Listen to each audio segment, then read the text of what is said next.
Okay, I have this amazing book on haikus, and haikus are one of the things that I'm wanting you to learn how to write so that you can use your senses fully in writing poetry. So I'm going to read this book to you, and I think it's going to answer a lot of questions about how to write haikus. What is a poem? Have you ever said a nursery rhyme before or memorized the words to a song? Did you know you are memorizing a poem? Poems are a special kind of writing. People use poetry to share stories and ideas. We also use poetry to describe the world. Poems help us remember things. People use poems to share stories and history. Several things make poems different than other writing. Poems often use lines instead of sentences. A line can be as short as one word. It's not always a complete thought. All poems have rhythm. This is the way the words sound together. All words are made up of syllables. These are the different sounds that make up a word. For example, poem has two parts. These parts are syllables. The words poetry has three syllables. Part of a poem's rhythm comes from the way its syllables sound together. That's the way I like to teach syllables. Poetry, three syllables. Christy, two syllables. Do your own name. How many syllables do you have in your name? Beat is a part of rhythm. Beat is created with stressed and unstressed syllables. Flower has stress on the first syllable. The word awake has stress on the second syllable. In poetry, the pattern of these stresses is called meter. Poets also create rhythm by changing line length. They can repeat words. Sometimes they add extra pauses. Rhythm can make poetry sound like music. Some poems are even turned into songs. Many poems rhyme, but they don't have to. There are many different kinds of poems. You can write a poem about anything you want. What is a haiku? Haikus are short poems that have a certain pattern of syllables. The first haikus were written in Japan. In Japanese, the word haiku means beginning verse. Haikus have a few important rules. A haiku is a tercet. This means it has 3 lines. The most well-known thing about haikus is the number of syllables. The first line in a haiku has 5 syllables. The second line has 7 syllables. The third line has 5 again. Haikus have 17 syllables total. A haiku subject is also very important. Most haikus are about nature. That's why I think it'd be a really good idea to do a haiku when we do our Senses and Seasons poem. Haikus often describe two things that are different from each other, such as a maple tree and a bonfire. These different things might share a common feature. Maple trees turn orange in the fall. A bonfire is also orange. Haiku writers try to make readers think about the different things in new ways. Writers use the 5 senses to help their haikus come to life. Matsuo Basho was a Japanese haiku poet in the 1600s. He wrote that haiku should be about what is happening right now. This means haikus are usually written in present tense. For example, a poet would write sings or singing instead of sang. Haikus are short. Writers must choose their words carefully. Haiku poets usually try not to use many descriptive words. Poets also avoid conjunctions. Conjunctions are connecting words like and or but. But it's okay to break rules when writing haiku. Flying, then it lands. The red insect with black spots. between the glass panes. Can you guess what insect the poet is writing about in this haiku? What words in the haiku helped you figure out the insect is a ladybug? Nature and seasons. Like many poems, haikus use images. Images are what readers see inside their heads. Images help readers think about a poem. The words a poet chooses help create images. Because haikus are short, images are very important. They help the reader infer or guess what is not written by the poet. Haikus are usually about nature. They can be about landscapes or animals. They can be about flowers or plants. Nature haikus use images from the environment. Details are the parts of something that make it different from others like it. This is especially important in showing haikus, in short haikus. A detail for fall could be a squirrel bearing nuts. Word choice is important in haikus. It is better to use specific words than general words. This means instead of writing bird, write bluebird or robin.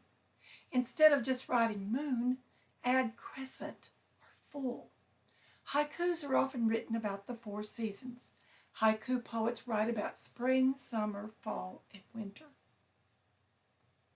That's why I want you to learn how to write about spring, summer, fall, and winter before you actually write a haiku. Let's write a basic season senses poem, and then we'll try the more challenging haiku. There isn't room for many details in a haiku. Usually writers give specific word clues. These are hints about what season the writer is talking about. Then the reader can guess the season. Clues could also be about images in a haiku. Instead of writing cardinal, the poet could write a red bird with a mohawk. A crescent moon could be described as an orange slice in the sky. Sweet mint and candy mixed in ice cream chills my tongue, while snow blankets grass. What is the clue that it's winter? What else is happening in this haiku? Comparisons and senses. Haikus often feature details using comparisons and senses.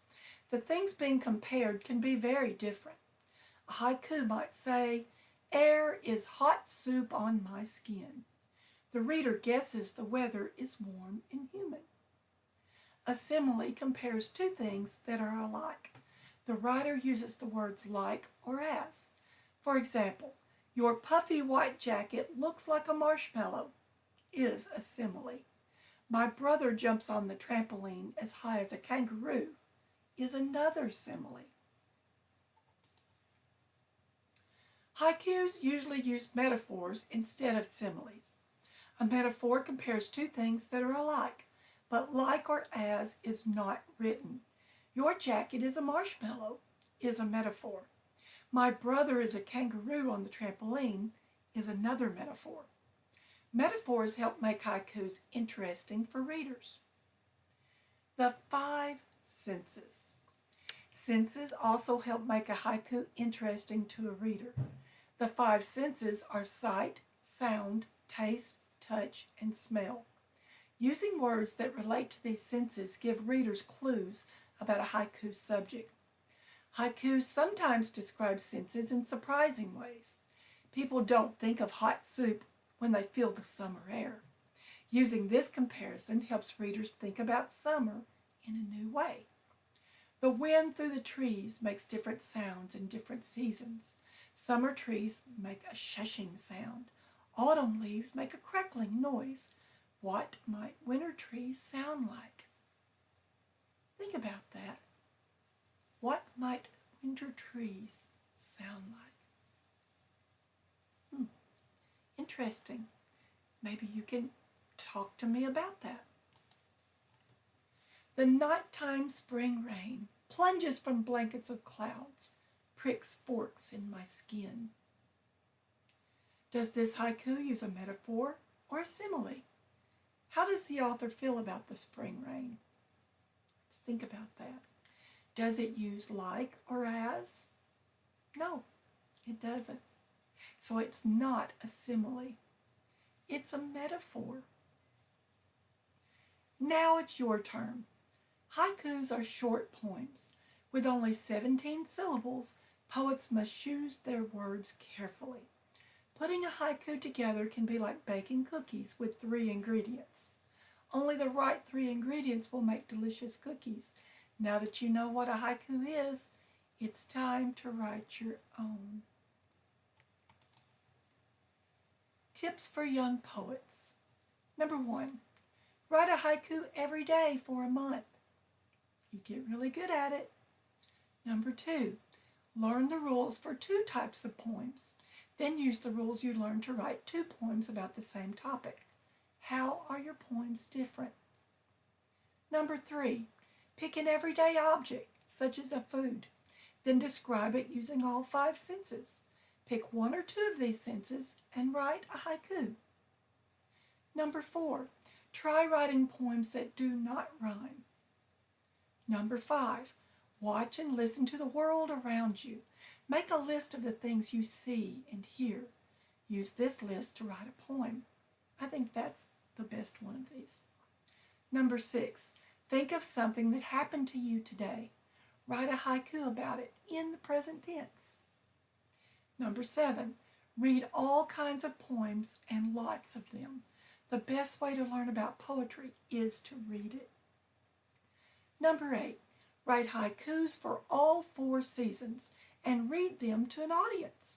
Can they infer the season? Can they guess how you feel about the season? Let's look at the glossary. Infer. To infer is to use facts and details to make a good guess about something. When you read a poem, you infer the poet's meaning. Metaphors. Metaphors compare 2 things that share a similar feature without using the words like or as. The sun was a red dragon, and the moon was an orange. Are example of metaphors. What? What did you say? Bingo Bird wants to say hello. All right, be right back.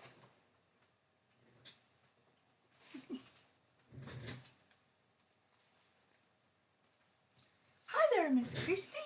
Are you doing a lesson? Yes, I am, Bingo Bird. It's all about poems using our senses and our seasons. I can't wait to see what kids are going to write. Can you? You're going to write poems about seasons and senses? How exciting! How exciting! How exciting! I can't wait to hear them. Now, Bingo Bird, what? I was in the middle of reading the glossary so that the students will be sure to understand what the words are when I talk about them. Oh, did I interrupt you? I'm so sorry. It's okay. I forgive you. Now let's talk about this again. Metaphors. Metaphors compare 2 things that share a similar feature without using the words like or as. Miss Christie? Yes, Bingo Bird. I think you've already read that one. Well, it's important enough to read again.